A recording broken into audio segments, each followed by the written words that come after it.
One night changed my life forever. It was past midnight when the message came. A single notification. Soft vibration against the wooden nightstand. She didn't notice, she was asleep, her breathing steady beside me. But I saw it. The screen flickered once, revealing words that tore through the quiet. "I miss the way you whispered my name tonight." My body went still. For a moment, even my heartbeat seemed to pause, suspended between disbelief and something colder. I stared at the name on the message. It wasn't one I recognized. Zishan. She turned slightly, her hand brushing my arm, her face peaceful, like innocence itself. I watched her for a long time. Every slow inhale, every soft twitch of her lips. And for the first time, I realized how easy it is to sleep after betraying someone who truly trusts you.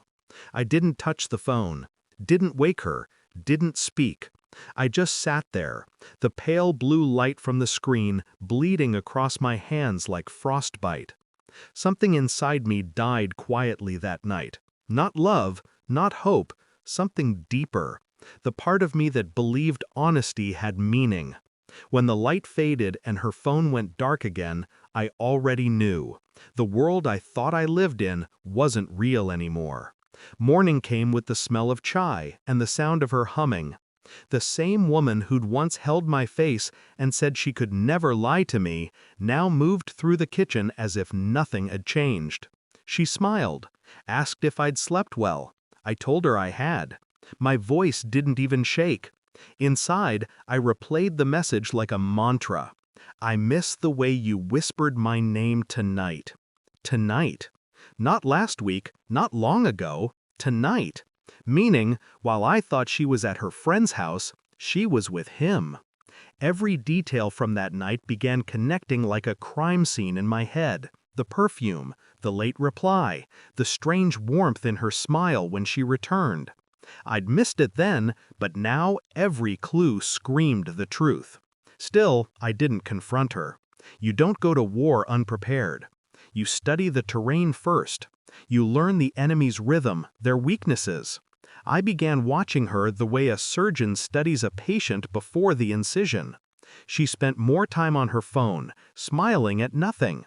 She guarded it with subtle care, turning it face down when I entered the room. When I asked harmless questions, she replied with practiced ease. But lies, no matter how polished, always carry weight. And I could see that weight in the way her shoulders drooped when she thought I wasn't looking. Denial whispered at me like a ghost. Maybe it was nothing, maybe I was wrong. But intuition doesn't lie. I began collecting evidence, quietly, systematically. I checked the phone bill. Same unknown number. Dozens of late-night calls, sometimes even while I was in the next room. I noted the dates, the durations. Each one was a tiny fracture in the illusion we called a marriage. Then came the photos. Not the obvious kind, no, she was smarter than that. But I noticed subtle things, the reflection of a man's hand in her sunglasses, 2 coffee cups on a cafe table, her hair tied differently in a picture supposedly taken at home. Each discovery didn't surprise me, it confirmed what I already knew. I spoke less, watched more. The more silent I became, the more her behavior unraveled. One night, she told me she had to stay late at work. I followed her. From a distance, I saw her get into a white car. The same man from her photos, short beard, confident posture. They didn't rush, they didn't hide. He touched her cheek before she entered the car, and she smiled, a soft, genuine smile I hadn't seen in months. It's strange, watching the person you love someone else. It's not pain, it's paralysis. Like drowning, but in slow motion. I didn't confront her that night either. I went home, poured a drink, and stared at the wedding photo on our wall. 2 smiling strangers, frozen in a lie. That's when I decided to end it. Not with chaos, but precision. No shouting, no tears. Just truth. Cold and undeniable. I downloaded a call recording app, installed it on her phone while she slept, and waited. It took only 3 days.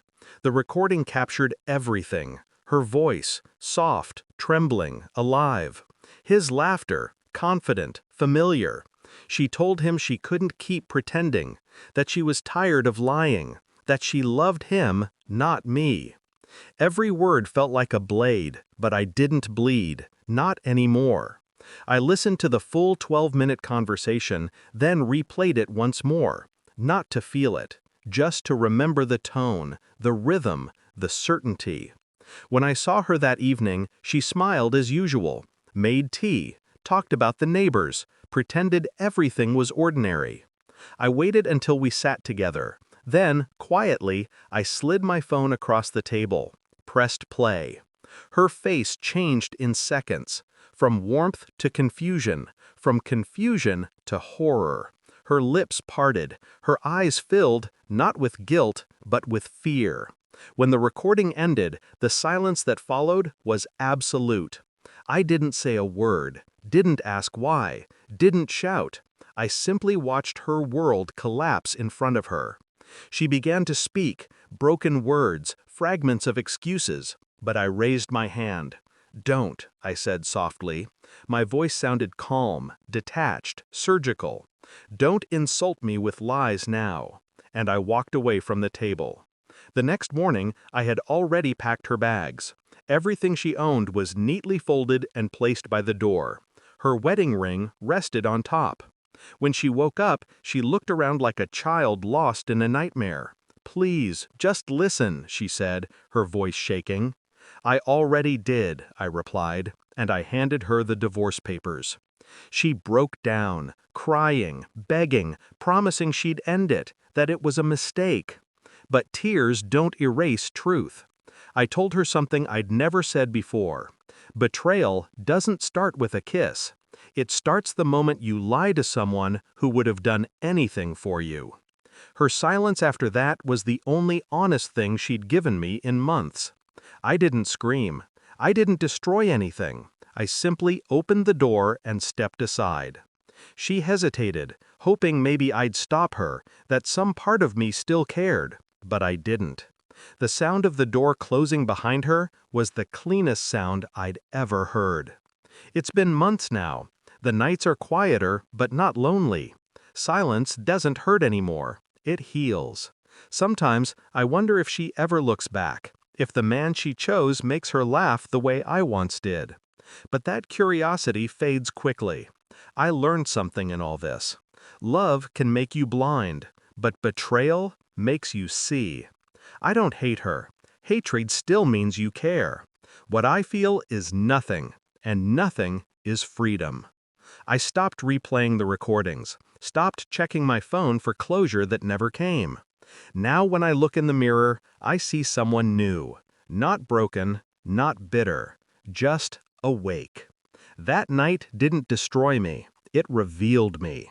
And as for her, she lives in the ruins of her own lies. I live in truth.